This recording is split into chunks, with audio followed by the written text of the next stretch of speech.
Y los que quedamos aquí porque no cualifican por edad para irse a la escuelita bíblica, pues no tienen de otra más que escucharme. ¿Eh? Vamos a Primera de Crónicas, capítulo 12 y el verso 32.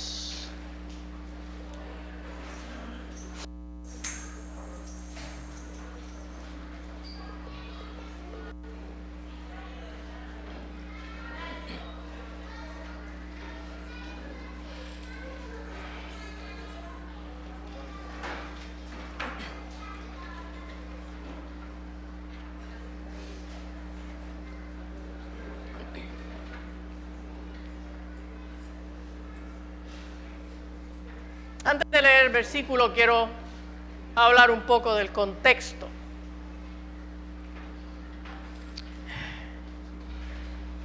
Si usted mira desde el capítulo 10, el pasaje les habla de la muerte de Saúl y de los hijos, de la muerte de Saúl y de sus hijos, y luego el momento en que David es proclamado rey. Y yo no voy a abundar demasiado en eso, pero cuando David es proclamado rey, oiga, no porque había sido escogido por Dios y no porque había sido ungido por Samuel y porque ya pues estábamos claros de que David era el hombre que iba a ser el rey.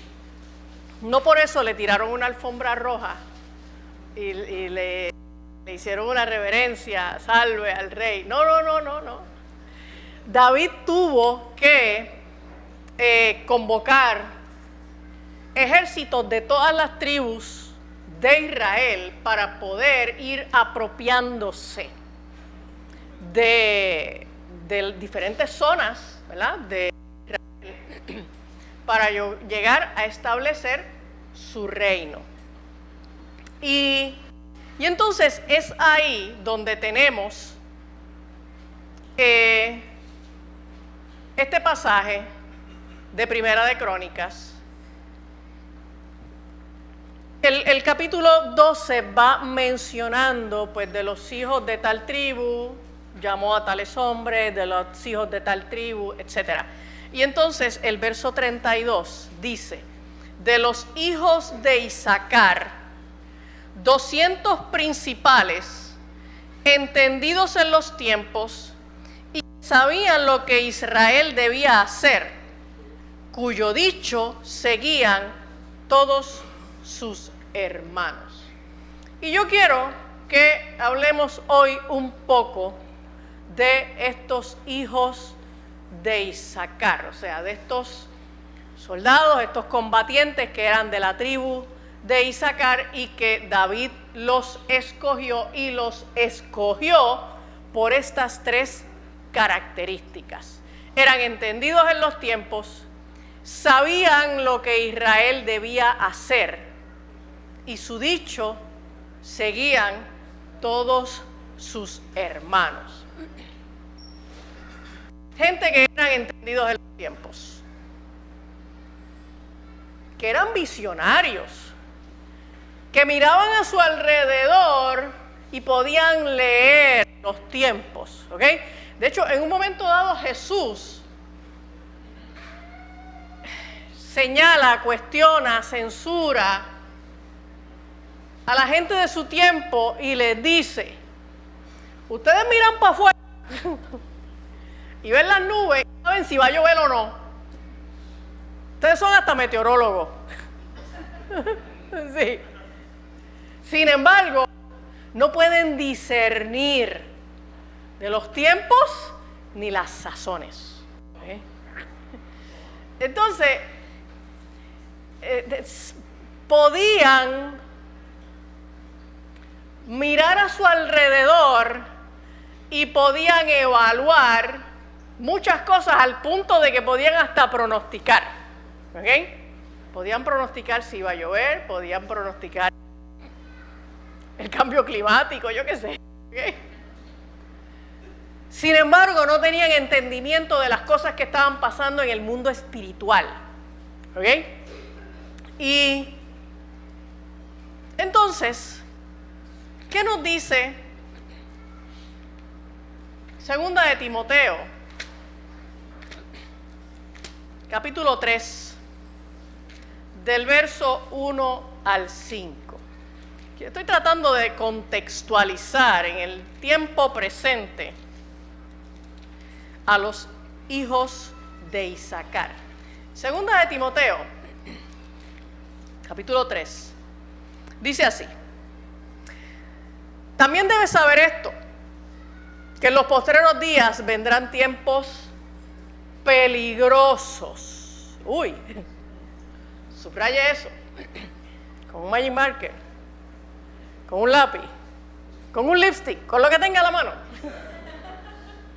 En los postreros días vendrán tiempos peligrosos, porque habrá hombres amadores de sí mismos, avaros, vanagloriosos, soberbios, blasfemos, desobedientes a los padres, ingratos, impíos, sin afecto natural, implacables, calumniadores, intemperantes, crueles, aborrecedores de lo bueno, traidores, impetuosos, infatuados, amadores de los deleites más que de Dios, que tendrán apariencia de piedad, pero negarán la eficacia de ella.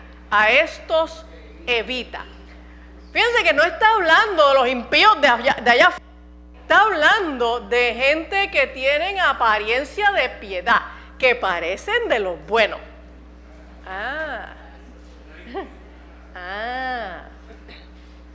Y esos que parecen de los buenos, la descripción que hace Pablo es tan espantosa que yo ¿verdad? Llevo tanto tiempo en la iglesia y ya he dejado de estar por allá afuera. Yo hasta pienso que no hay impíos tan malos como esto. Como esto que describe Pablo, pero Pablo está diciendo que no, que estos son de los que están aquí adentro entre nosotros y parecen gente piadosa. ¿Ok? Y oiga, y la realidad es que cuando yo miro lo que está pasando en las iglesias en Puerto Rico y alrededor del mundo, más que nada del mundo occidental, del mundo en donde todavía tenemos estas libertades para tener iglesia, para hacer iglesia públicamente, del mundo en donde la iglesia no está siendo fuertemente perseguida, porque la persecución que nosotros tenemos en Puerto Rico es una ñoña, ¿ok? Sí, es una cosa bien monguita. Nosotros no sabemos de verdad lo que es la persecución. ¿Ok? Y entonces cuando yo miro este mensaje de celebración, de fiesta, de gozo, de un futuro maravilloso, próspero, de éxito, de seguir alcanzando niveles superiores de prosperidad, de triunfo, que es un mensaje que permea en un amplio sector de la iglesia, yo me asusto. Yo llevo alrededor de un año que cuando yo voy delante de la presencia de Dios a orar por esta iglesia y a pedirle a Dios dirección, Señor, ¿por dónde llevo a la iglesia? ¿De qué le hablo a la iglesia? Hay una voz que con frecuencia me repite: prepáralos para tiempos difíciles. ¿Okay? Así que yo no puedo venir a decirles a ustedes que les va a ir mejor. Mira, no sé cómo nos va a ir. ¿Okay? Yo no sé cómo nos va a ir. ¿Okay? Y yo tengo un anticipo en mi alma, una sensación de que nos esperan tiempos bien duros. Este jueves pasado, en Nueva Vida, estoy buscando en Facebook desde el púlpito, piensen que voy a caer muerta aquí. Es que voy a buscar algo que... Es que alguien compartió una frase que dijo Alex Ochart este jueves y yo, chacho, la tiré para adelante. Alex Ochart, para los que no lo siguen, él lo que trabaja es el tema de la tecnología. Y Alex Ochart es un varón que está muy despierto en el tema de la agenda globalista. Así que él mira el panorama de la tecnología y explica cosas. Por eso es que yo lo sigo, ¿ok? Porque no es que a mí me guste la cosa de la tecnología, pero es que el tema por donde él lo lleva a mí me gusta mucho. Y me ayuda a entender unas cosas de la tecnología en las que yo no soy una dura.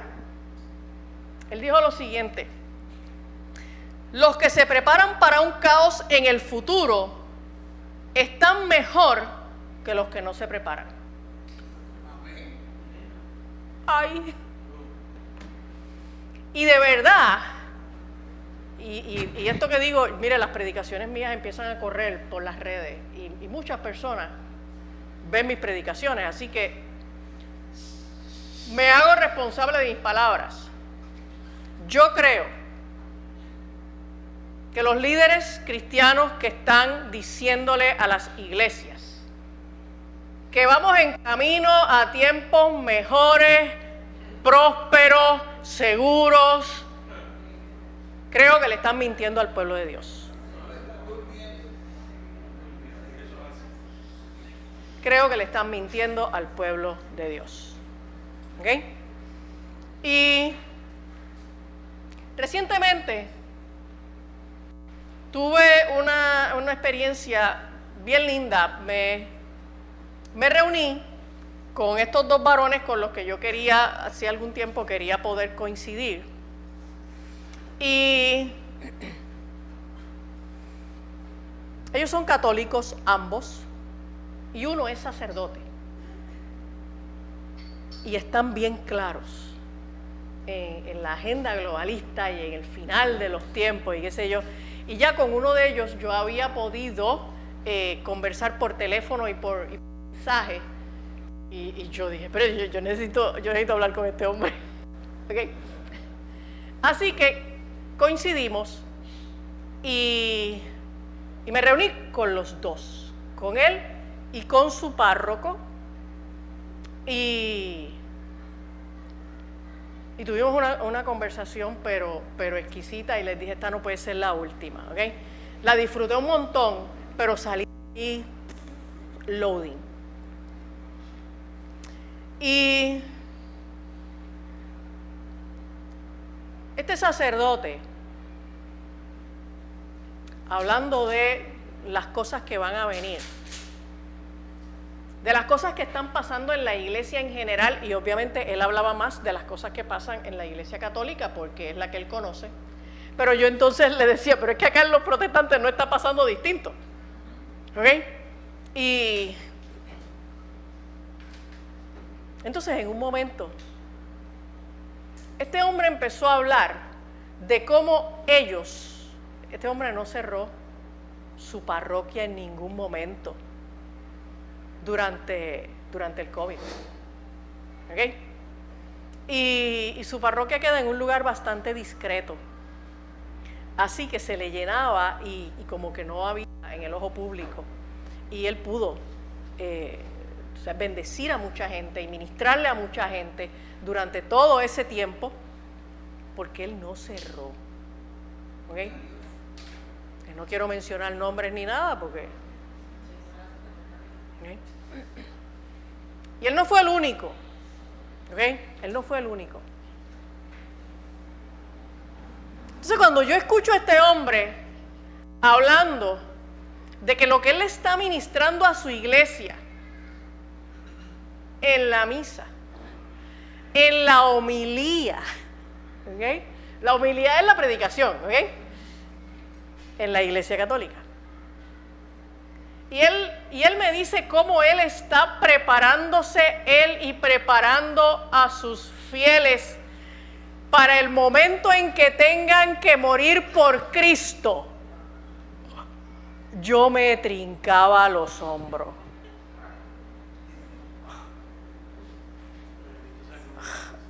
Y yo decía, no. Nosotros nos perdimos, los protestantes nos perdimos hace tiempo. Y nos perdimos en un aire de superioridad, de sectarismo, mirando a los católicos por encima del hombro y diciendo que nosotros éramos mejores que ellos. Oh.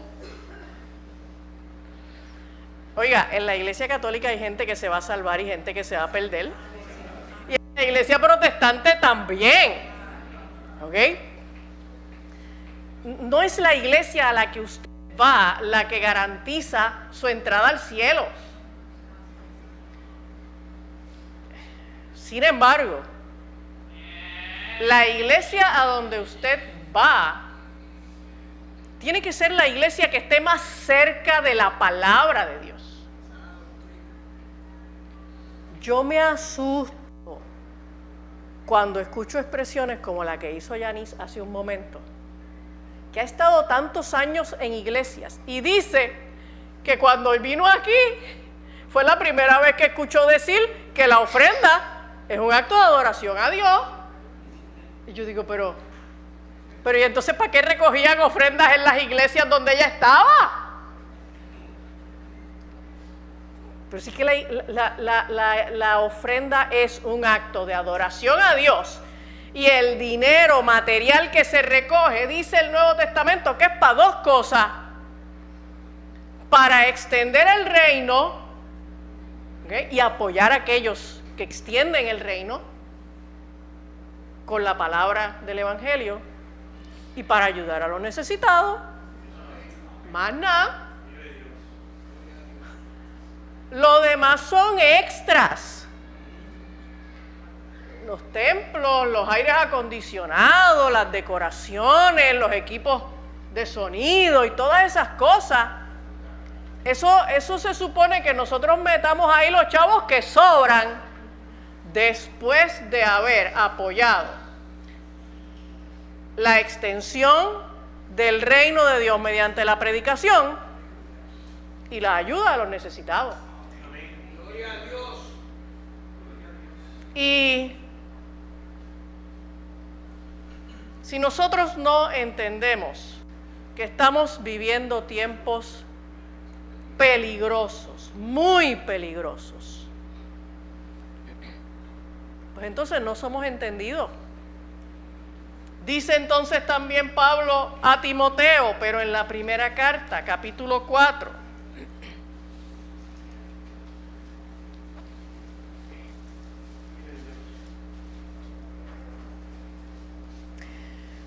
Pero el Espíritu dice claramente.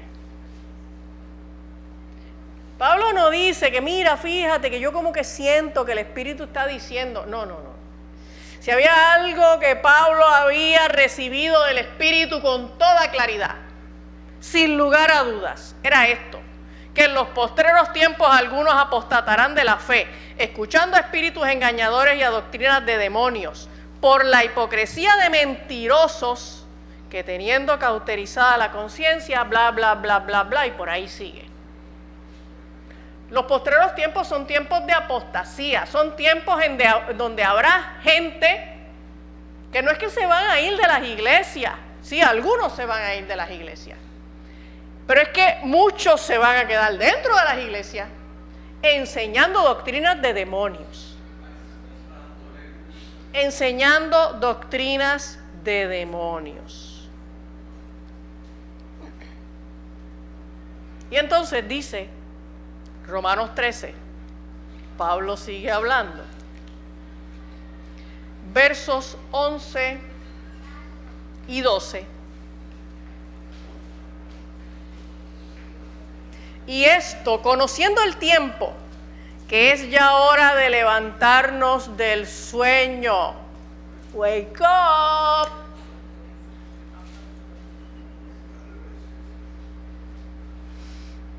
Porque ahora está más cerca de nosotros nuestra salvación que cuando creímos. Pues porque obviamente si usted se convirtió hace 5 años, pues ya ahora está 5 años más cerca. Si usted se convirtió hace 20 años, pues ahora está 20 años más cerca, ¿ok? Y si usted se convirtió hace 40 años, pues ahora está 40 años más cerca, ¿ok? La noche está avanzada y se acerca el día. Desechemos pues las obras de las tinieblas y vistámonos las armas de la luz. Y lo que Pablo nos está diciendo es, abran los ojos, despiértense, estén atentos a lo que está pasando, porque lo que está pasando no es bueno. Y lo que está pasando en los postreros tiempos alrededor de nosotros es un peligro para nuestra eternidad. Ay, es un peligro para nuestra eternidad. Porque hay engaño por todas partes, hay mentira por todas partes.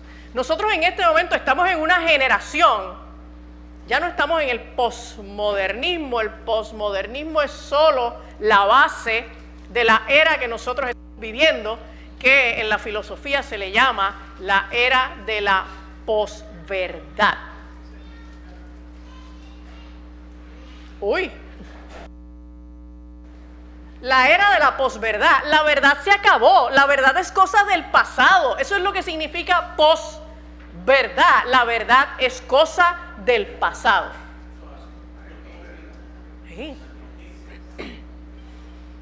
Cuando yo trato de recomendarle a mis clientes libros para que los complementen con los procesos de terapia, particularmente libros en el tema de sexualidad, en el tema de matrimonio, tengo que recomendarles libros viejos, bien viejos, años 70, años 80, porque lo que usted encuentra en las librerías cristianas hoy,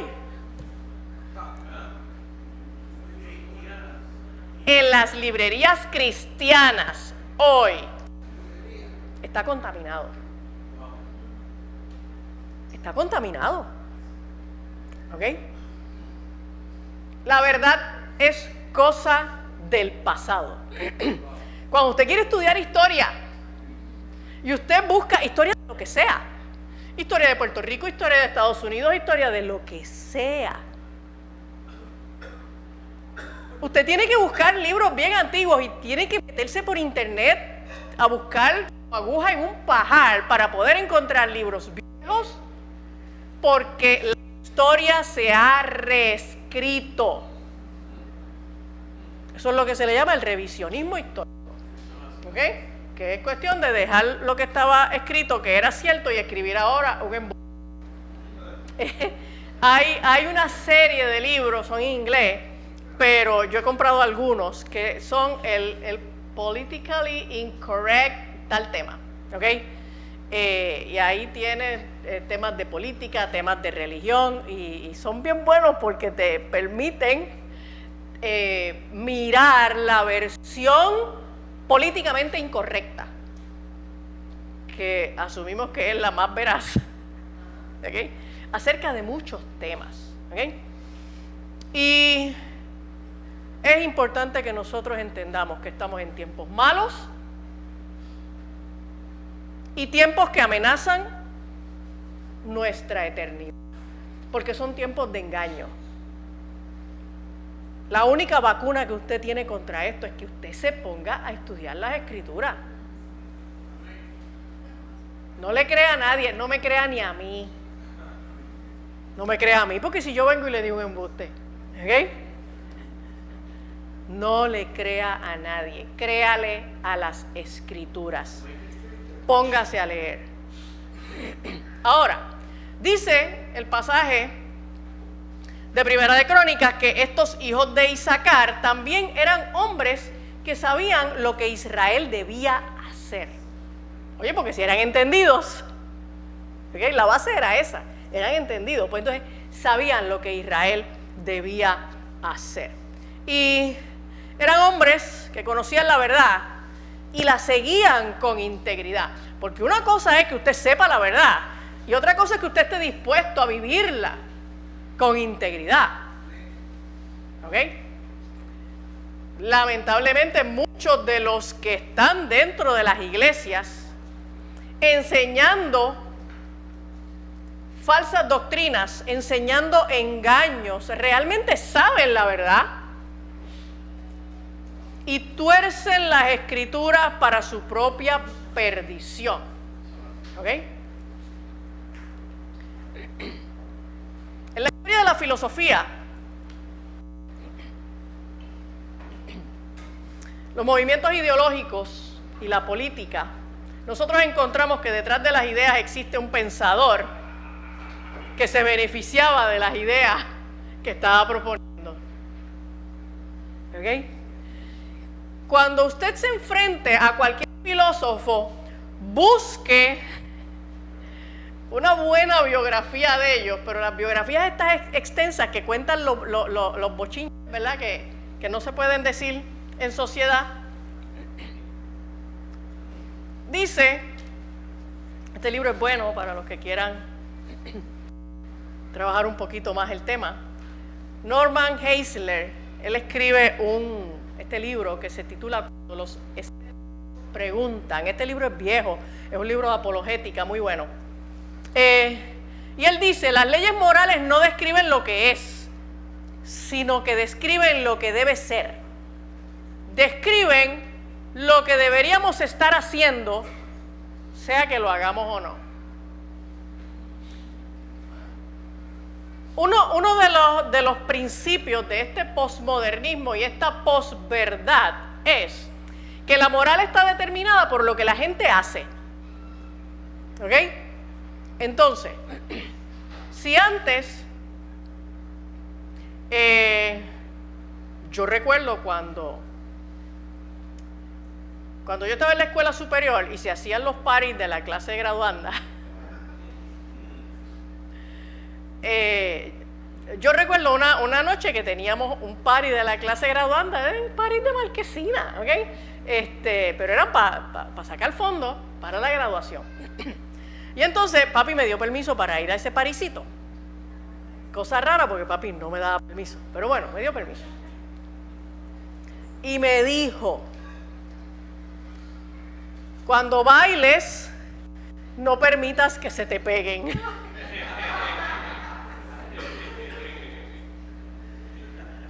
¿Ok? Entonces, muchos años después,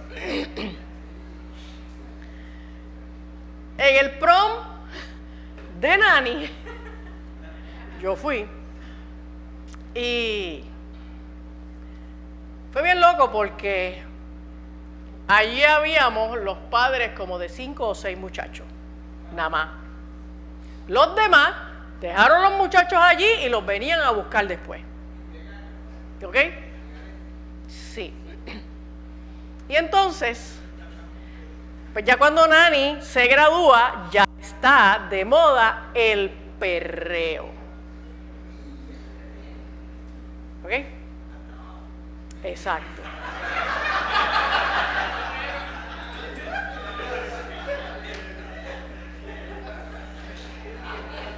Entonces, yo no sabía si Nani pretendía bailar eso o no. Para mí era inmaterial. Yo solo le di unas instrucciones llanas y secas. ¿Ok? Yo le dije, yo voy a estar sentada allí.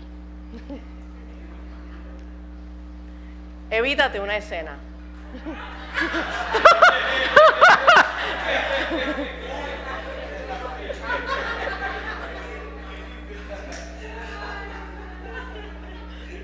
Y si usted le pregunta a Nani, Nani le dirá, pues yo lo sé porque yo la he oído diciendo, contándole a la gente, ¿verdad? Cómo era yo cuando ella era adolescente.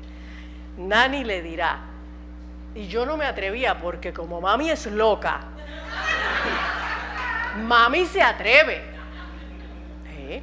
Así que ella sabía que si ella se daba la oportunidad de perrear, allí está la bofetada, josca, para ella y para otro muchacho, y salíamos por las greñas de allí, ¿ok?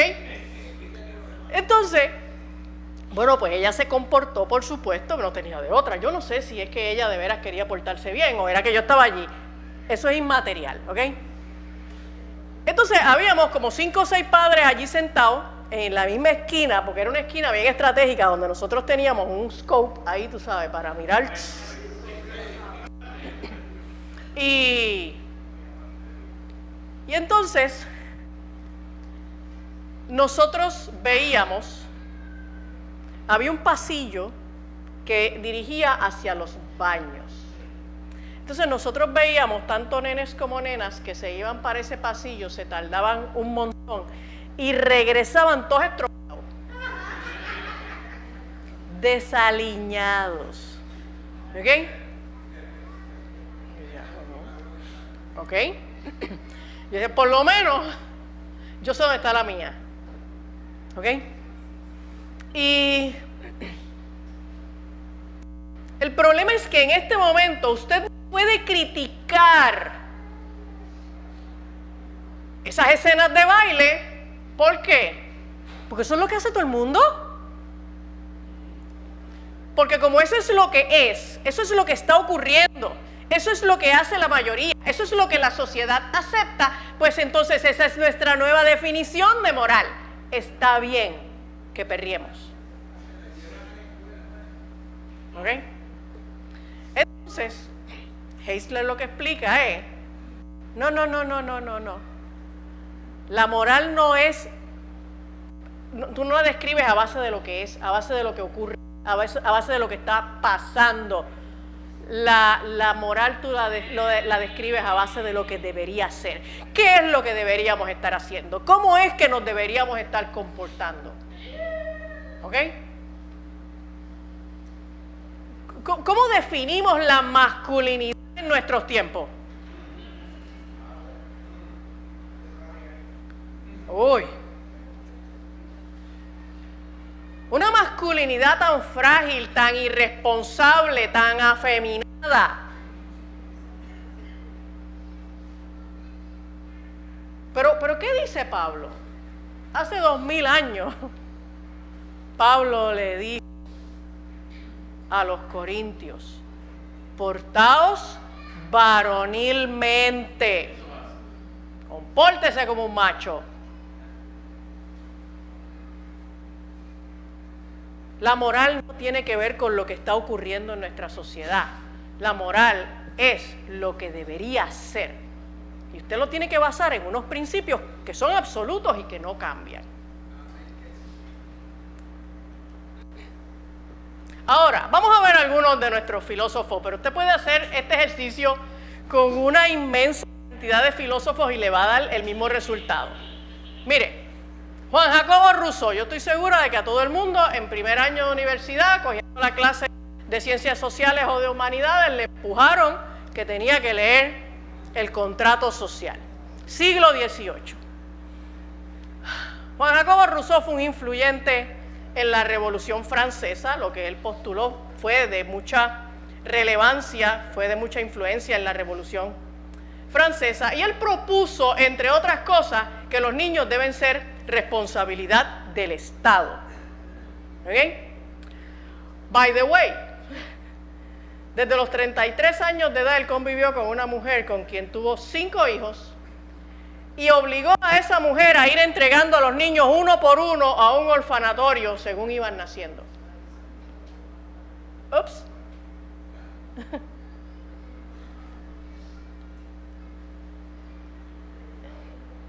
Pues con razón él pensaba que los niños debían ser del Estado si él no estaba en las de mantener a ninguno de sus hijos. Él no estaba en las de pasar trabajo criando muchachos. Cada vez que su doña paría, decía, no, entrégalo allí al orfanatorio, y que era un orfanatorio católico. Pues mira, que las monjas se encarguen. Vamos a Karl Marx. Siglo XIX, escritor del Manifiesto del Partido Comunista. Es posible que usted también en alguna clase de humanidades o ciencias sociales le hayan hecho leer esta cosa. Padre del marxismo, filosofía, economía y política de corte socialista que ataca la propiedad privada. Y entonces él básicamente lo que postula es que los bienes son de todo el mundo, ¿ok? Pero entonces Marx tuvo 8 hijos, 7 de la que era su esposa y 1 de la señora que trabajaba en la casa para ellos. Y la esposa y la madre de ese otro niño llegaron a ser muy buenas amigas a lo largo de la vida, ¿okay? No me pregunten cómo pasan esas cosas, pero bueno. Karl Marx no trabajaba y vivía del apoyo económico que le daba Friedrich Engels, que era el padre del socialismo científico. Engels era un hombre adinerado porque, aunque tampoco trabajaba, había heredado unas empresas de su padre que sí había sido muy próspero, ¿ok? Entonces, aquí usted tiene al padre del marxismo proponiendo la idea de que los bienes son de todo el mundo, claro, porque como tú no trabajas, tú no produces, pues entonces, ¿qué tú quieres? Los bienes de los demás. Con la boca es un mamey. Vamos al siglo XX. Michel Foucault. Los que han estudiado entonces en las universidades ya en tiempos más recientes. Bueno, yo me tuve que chupar a Miguel Foucault cuando estaba haciendo el doctorado. Sí, porque yo tenía un doctor que era fanático de Foucault. ¿Okay? Y Michel Foucault era un filósofo francés. Él escribió un libro aberrante que se titula Historia de la Sexualidad. ¿Okay? Y él fue famoso por sus ideas acerca del relativismo sexual. El relativismo sexual es la idea que espatarra la idea de que los comportamientos sexuales son todos válidos, ¿ok? Y Foucault practicó la homosexualidad y la pedofilia y murió de SIDA en 1984. ¡Auch! Pero las ideas de Foucault son muy influyentes en nuestros tiempos, ¿ok? Y la base, una de las bases de todas estas ideas de diversidad sexual y de inclusión y de todo este liberalismo sexual indiscriminado que nosotros tenemos en nuestros tiempos, una de las bases filosóficas es Michel Foucault.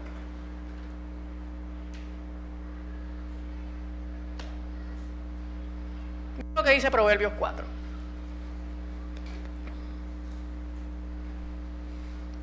Versos del 1 al 6. Oíd, hijos, la enseñanza de un padre y estad atentos para que conozcáis cordura, porque os doy buena enseñanza. No desamparéis mi ley, porque yo también fui hijo de mi padre, delicado y único delante de mi madre. Y él me enseñaba y me decía: retenga tu corazón mis razones, guarda mis mandamientos y vivirás. Adquiere sabiduría, adquiere inteligencia, no te olvides ni te apartes de las razones de mi boca. No la dejes y ella te guardará. Ámala y te conservará. Así que los hijos de Isaacar no solamente eran entendidos en los tiempos, también sabían lo que el pueblo tenía que hacer, sabían cómo el pueblo se tenía que comportar, sabían cuál era la decisión, la ruta, el rumbo por donde Israel tenía que ir. nosotros tenemos que conocer por dónde es que tiene que ir nuestro comportamiento, por dónde tiene que ir el comportamiento de la iglesia, por dónde tiene que ir el comportamiento de nuestros hijos, aunque nos llamen retrógrados. Es más, es un halago. Para que me digan progres, es un insulto. ¿Ok? Para que me digan open-minded. ¿Ok? Recientemente hablaba con un cliente que me explicaba eso. Mira, doctora, lo que pasa es que yo soy de mente abierta. Yo no se lo dije, pero lo pensé. Yo pensé, tú no sabes cuántas mentes abiertas hay en el infierno. El infierno está lleno de mentes abiertas. ¿Ok? Pero además, los hijos de Isaacar, mire lo que dice de ellos, que eran gente cuyo dicho seguían todos sus hermanos. Estos tipos eran unos influencers.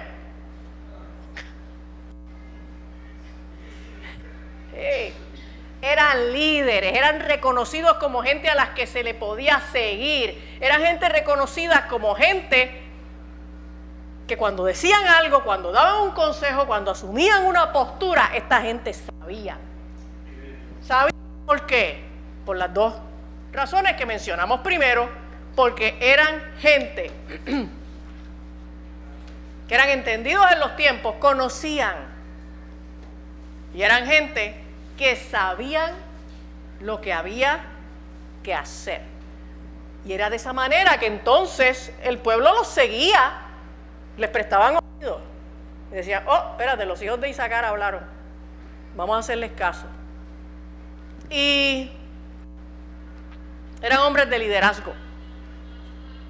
Eran líderes con integridad. Eran hombres de sabiduría. Eran gente que tenían una voz pública para liderar y para influenciar. Señores, porque los creyentes tenemos que tener una voz pública. Ajá. Yo con mucha frecuencia me encuentro con gente que me dice, no, chica, pero tú sabes, pero no hablas de eso porque, tú sabes, esos temas dividen.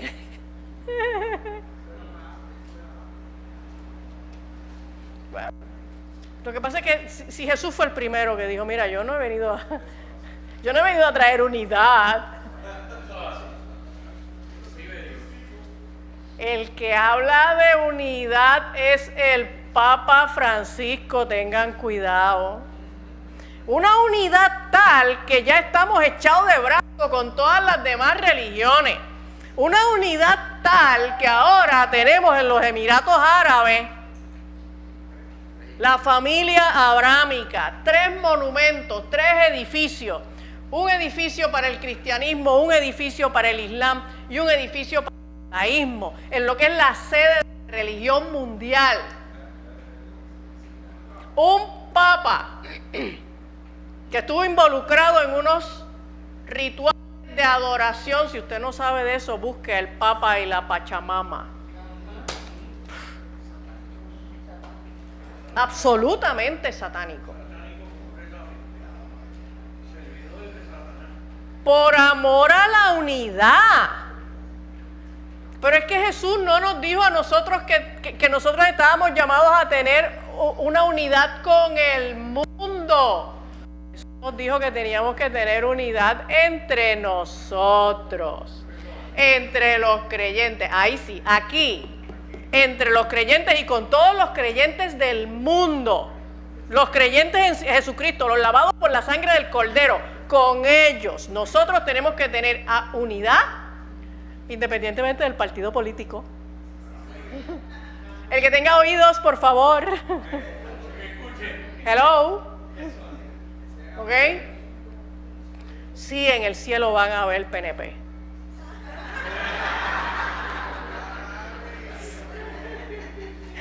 Sí, en el cielo van a haber populares. Si en el cielo pudiera que haya alguien de Victoria Ciudadana. ¿Ok? Sí, en el cielo va a haber gente de Proyecto Dignidad y van a haber independentistas, van a haber republicanos y demócratas. Amén. Y en el infierno también van a haber. ¿Ok? Por lo tanto, estemos claros que nosotros los cristianos tenemos que tener una voz pública y tenemos que influenciar y tenemos que atrevernos a hablar.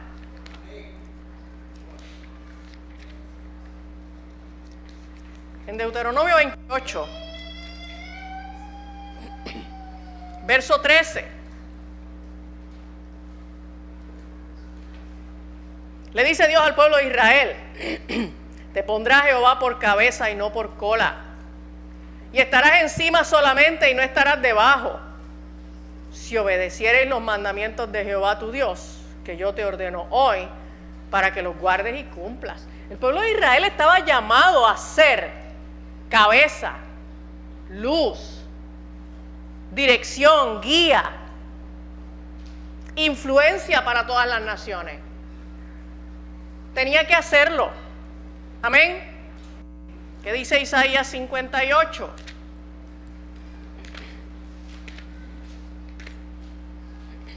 Verso 1.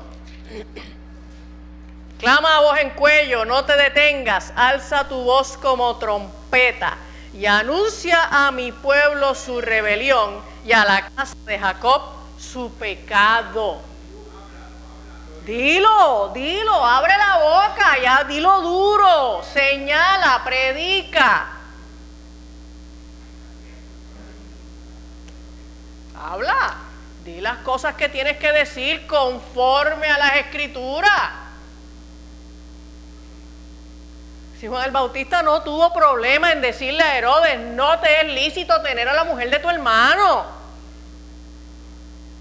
Le costó la cabeza, pero no tuvo problema en decirlo. No tuvo problema en proclamar la verdad y en establecer la moral absoluta, lo que debe ser, no lo que es. O sea, no permitir que porque ahora Herodes tiene a la mujer de su hermano, pues eso está trending, eso está de moda, y entonces ahora todos podemos hacer lo mismo que hace Herodes. No. El Bautista le dijo: eso que tú estás haciendo no se puede hacer, está mal. ¿Ok? Nosotros nos atrevemos. Nos atrevemos a ser como los hijos de Isaacar. Voy a terminar con Mateo 5.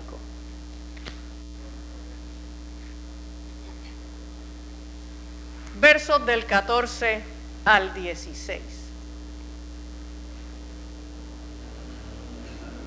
Vosotros sois la luz del mundo. Una ciudad asentada sobre un monte no se puede esconder, ni se enciende una luz y se pone debajo de un almud, sino sobre el candelero y alumbra a todos los que están en casa. Así alumbre vuestra luz delante de todos los hombres, para que vean vuestras buenas obras y glorifiquen a vuestro Padre que está en los cielos. Nosotros estamos llamados a alumbrar, no a estar escondidos, a que se nos vea y a que lo que nosotros tenemos de parte de Dios pueda influenciar al mundo. Estamos llamados a ser cabeza y no cola. Amén. Mire, yo sé que aquí hay gente que siente llamados insistentes de parte de Dios. Algunos porque me lo han dicho y otros porque no me lo han dicho, pero pienso que debe ser así. No le estoy diciendo Dios me habló, no. Debe ser así porque esa es la vida natural de la iglesia y eso es lo que pasa en la vida de los creyentes. Dios empieza a decirte: yo te quiero para que hagas tal cosa. Y Dios empieza a poner en el corazón de la gente inquietudes y cargas por desarrollar labores, servicios, ministerios. Si usted siente que Dios le está llamando a hacer algo para servir a los necesitados o para predicar el evangelio, no piense que son cosas suyas. Dios le está llamando. Y más vale que usted pueda ser como los hijos de Isaacar. Más vale que usted sea capaz de ser entendido en los tiempos y que usted sea capaz de saber, tener claridad y saber lo que usted tiene que hacer, y que usted sea capaz de proclamar un mensaje que sea sabio para que los demás le sigan, para que los demás entiendan que en usted hay sabiduría de Dios y que se pueden dejar influenciar por usted. Allá afuera hay mucha confusión y la gente está buscando a quién seguir. Por eso es que de pronto siguen a cualquiera. Y usted dice, pero ¿cómo es posible? Hay cada influencer absurdo en las redes que tienen decenas y centenares de seguidores, que publican cualquier bobada y en los primeros días llegan a 1 millón de views. Y ahí tú te das cuenta de que la gente está buscando a quién seguir. Y nosotros estamos aquí calladitos, escondidos, sin atrevernos a decir, por no irritar, por no incomodar. Pero cuando usted escucha a la mayoría de los influencers diciendo mensajes bien irritantes e incómodos, están diciendo mensajes vergonzosos. Y a falta de mensajes mejores, muchos siguen detrás de ellos. Escuche la voz del Espíritu y responda a lo que Dios le está pidiendo que usted haga en estos tiempos, porque como el ejército de David tenemos que conquistar a Israel. Padre de la gloria,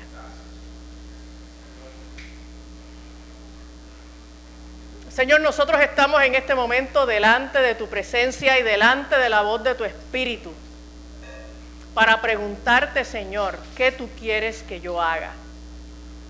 Si yo soy parte de este ejército en este momento y estoy frente a los postreros tiempos y a un mundo que se pierde en el engaño, ¿qué tú quieres que yo haga, Señor? ¿Qué tú quieres que yo haga? ¿Cuál es el llamado que me estás haciendo? ¿Cuál es el ministerio en el que quieres que me involucre? ¿A quién debo servir? ¿En dónde debo predicar? ¿Cómo me debo preparar?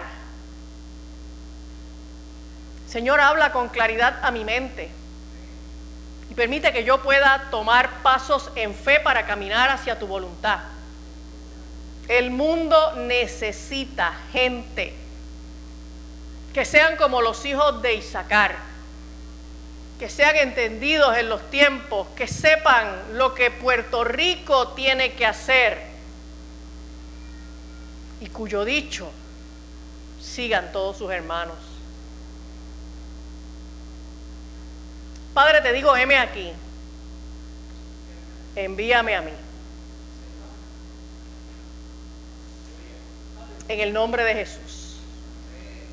Amén.